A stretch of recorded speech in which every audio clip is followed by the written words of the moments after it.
Chapter 14. An Experience in Cosmic Consciousness. I am here, Guruji. My shamefacedness spoke more eloquently for me. Let us go to the kitchen and find something to eat. Sri Yukswar's manner was as natural as if hours and not days had separated us. Master, I must have disappointed you by my abrupt departure from my duties here. I thought you might be angry with me. No, of course not. Wrath springs only from thwarted desires. I do not expect anything from others, so their actions cannot be in opposition to wishes of mine. I would not use you for my own ends. I am happy only in your own true happiness. Sir, one hears of divine love in a vague way, but for the first time I am having a concrete example in your angelic self. In the world, even a father does not easily forgive his son if he leaves his parents' business without warning. But you show not the slightest vexation, though you must have been put to great inconvenience by the many unfinished tasks I left behind. We looked into each other's eyes, where tears were shining. A blissful wave engulfed me. I was conscious that the Lord, in the form of my Guru, was expanding the small ardors of my heart into the incompressible reaches of cosmic love. A few mornings later I made my way to Master's empty sitting room. I planned to meditate, but my laudable purpose was unshared by disobedient thoughts. They scattered like birds before the hunter. Mukunda. Sri Yukswar's voice sounded from a distant inner balcony. I felt as rebellious as my thoughts. Master always urges me to meditate, I muttered to myself. He should not disturb me when he knows why I came to his room. He summoned me again. I remained obstinately silent. The third time his tone held rebuke. Sir, I am meditating, I shouted protestingly. I know how you are meditating, my Guru called out, with your mind distributed like leaves in a storm. Come here to me. Snubbed and exposed, I made my way sadly to his side. Poor boy, the mountains couldn't give what you wanted. Master spoke caressively, comfortingly. His calm gaze was unfathomable. Your heart's desire shall be fulfilled. Sri Yukswar seldom indulged in riddles. I was bewildered. He struck gently on my chest above the heart. My body became immovably rooted, breath was drawn out of my lungs as if by some huge magnet. Soul and mind instantly lost their physical bondage, and streamed out like a fluid-piercing light from my every pore. The flesh was as though dead, yet in my intense awareness I knew that never before had I been fully alive. My sense of identity was no longer narrowly confined to a body, but embraced the circumambient atoms. People on distant streets seemed to be moving gently over my own remote periphery. The roots of plants and trees appeared through a dim transparency of the soil. I discerned the inward flow of their sap. The whole vicinity lay bare before me. My ordinary frontal vision was now changed to a vast spherical sight, simultaneously all-perceptive. Through the back of my head I saw men strolling far down Raighat Road, and noticed also a white cow who was leisurely approaching. When she reached the space in front of the open ashram gate, I observed her with my two physical eyes. As she passed by, behind the brick wall, I saw her clearly still. All objects within my panoramic gaze trembled and vibrated like quick motion pictures. My body, Master's, the pillared courtyard, the furniture and floor, the trees and sunshine, occasionally became violently agitated, until all melted into a luminescent sea, even as sugar crystals, thrown into a glass of water, dissolve after being shaken. The unifying light alternated with materializations of form, the metamorphoses revealing the law of cause and effect in creation. An oceanic joy broke upon calm endless shores of my soul. The Spirit of God, I realized, is exhaustless bliss, His body is countless tissues of light. A swelling glory within me began to envelop towns, continents, the earth, solar and stellar systems, tenuous nebulae, and floating universes. The entire cosmos, gently luminous, like a city seen afar at night, glimmered within the infinitude of my being. The sharply etched global outlines faded somewhat at the farthest edges, there I could see a mellow radiance, ever undiminished. It was indescribably subtle, the planetary pictures were formed of a grosser light. The divine dispersion of rays poured from an eternal source, blazing into galaxies, transfigured with ineffable auras. Again and again I saw the creative beams condense into constellations, then resolve into sheets of transparent flame. By rhythmic reversion, sextillion worlds passed into diaphanous luster, fire became firmament. I cognized the center of the empyrean as a point of intuitive perception in my heart. Irradiating splendor issued from my nucleus to every part of the universal structure. Blissful Amrita, the nectar of immortality, pulsed through me with a quicksilver-like fluidity. The creative voice of God I heard resounding as Aum, the vibration of the cosmic motor. Suddenly the breath returned to my lungs. With a disappointment almost unbearable, I realized that my infinite immensity was lost. Once more I was limited to the humiliating cage of a body, not easily accommodative to the spirit. Like a prodigal child, I had run away from my macrocosmic home and imprisoned myself in a narrow microcosm. My guru was standing motionless before me. I started to drop at his holy feet in gratitude for the experience in cosmic consciousness which I had long passionately sought. He held me upright, and spoke calmly, unpretentiously. You must not get overdrunk with ecstasy. Much work yet remains for you in the world. Come, let us sweep the balcony floor, then we shall walk by the Ganges. I fetched a broom. Master, I knew, was teaching me the secret of balanced living. The soul must stretch over the cosmogonic abysses, while the body performs its daily duties. When we set out later for a stroll, I was still entranced in unspeakable rapture. I saw our bodies as two astral pictures, moving over a road by the river whose essence was sheer light. It is the Spirit of God that actively sustains every form and force in the universe, yet He is transcendental and aloof in the blissful uncreated void beyond the worlds of vibratory phenomena, Master explained. Saints who realize their divinity even while in the flesh know a similar twofold existence. Conscientiously engaging in earthly work, they yet remain immersed in an inward beatitude. The Lord has created all men from the limitless joy of His being.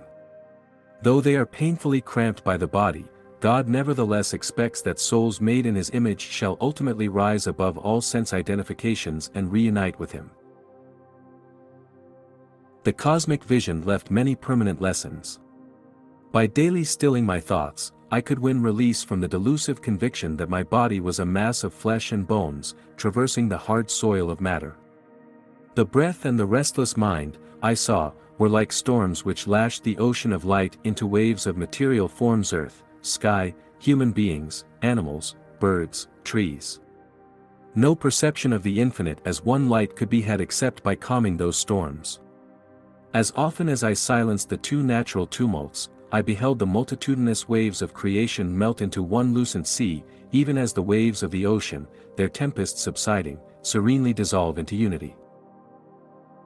A master bestows the divine experience of cosmic consciousness when his disciple, by meditation, has strengthened his mind to a degree where the vast vistas would not overwhelm him.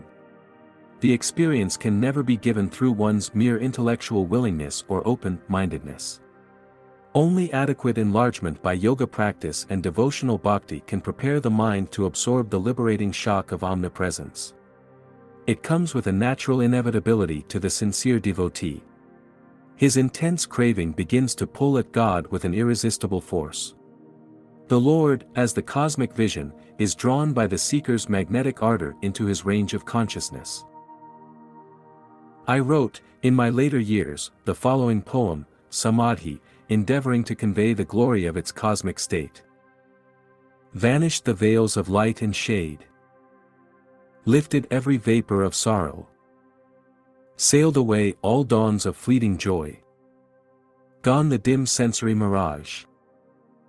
Love, hate, health, disease, life, death. Perished these false shadows on the screen of duality. Waves of laughter, scillas of sarcasm, melancholic whirlpools. melting in the vast sea of bliss. The storm of Maya stilled. By magic wand of intuition deep. The universe, forgotten dream, subconsciously lurks. Ready to invade my newly wakened memory divine.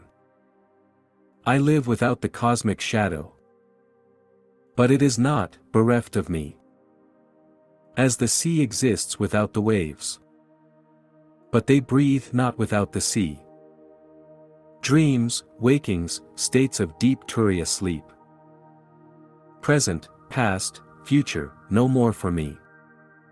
But ever present, all flowing I, everywhere. Planets, stars, stardust, earth.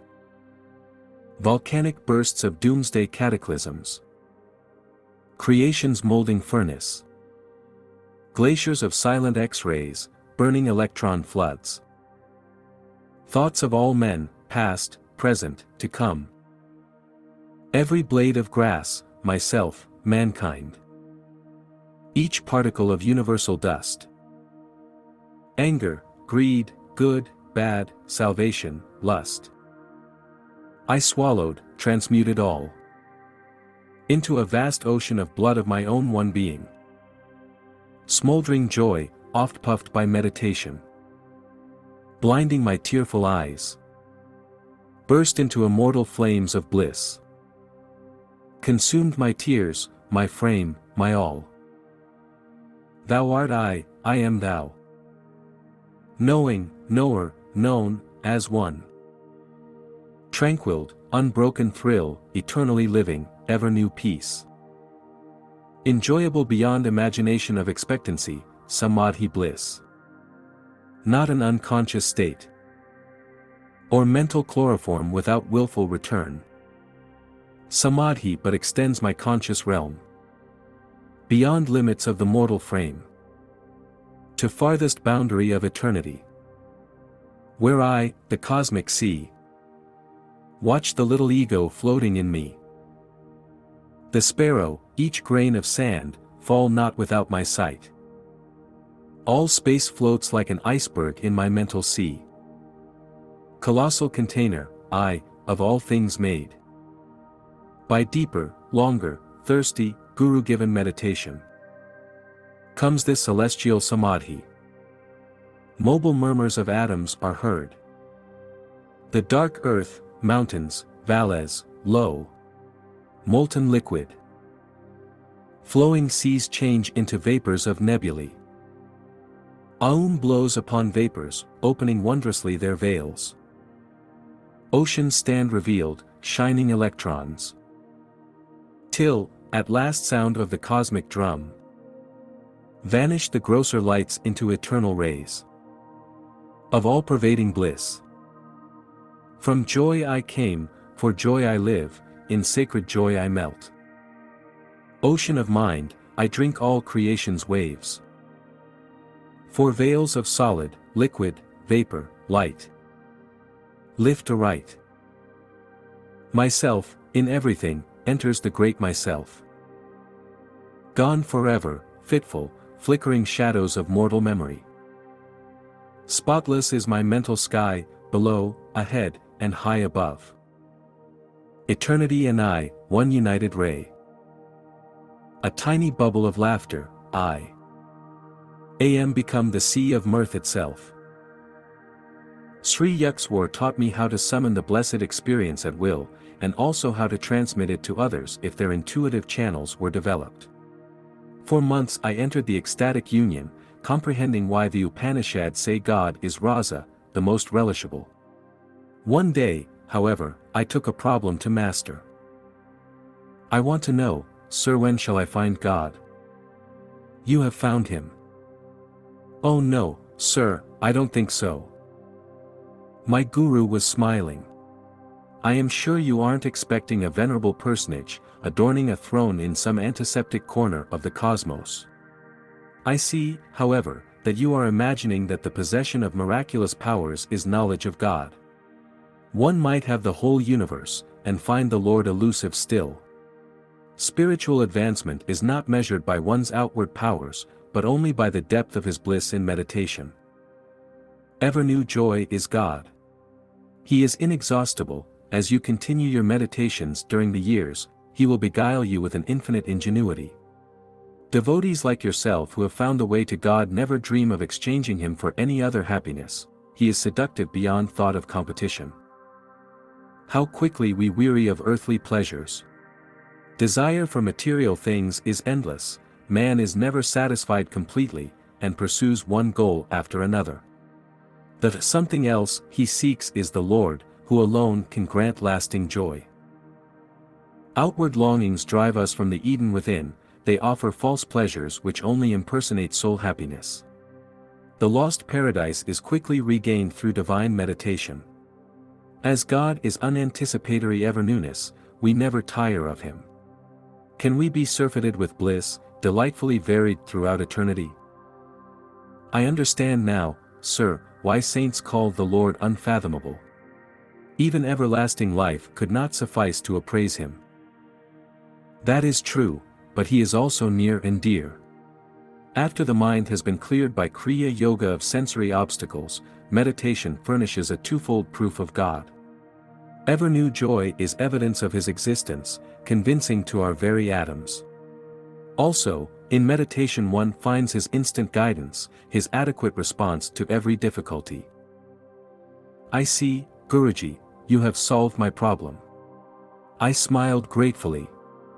I do realize now that I have found God, for whenever the joy of meditation has returned subconsciously during my active hours, I have been subtly directed to adopt the right course in everything, even details.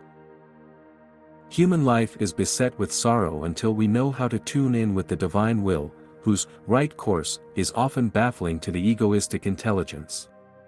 God bears the burden of the cosmos. He alone can give unerring counsel.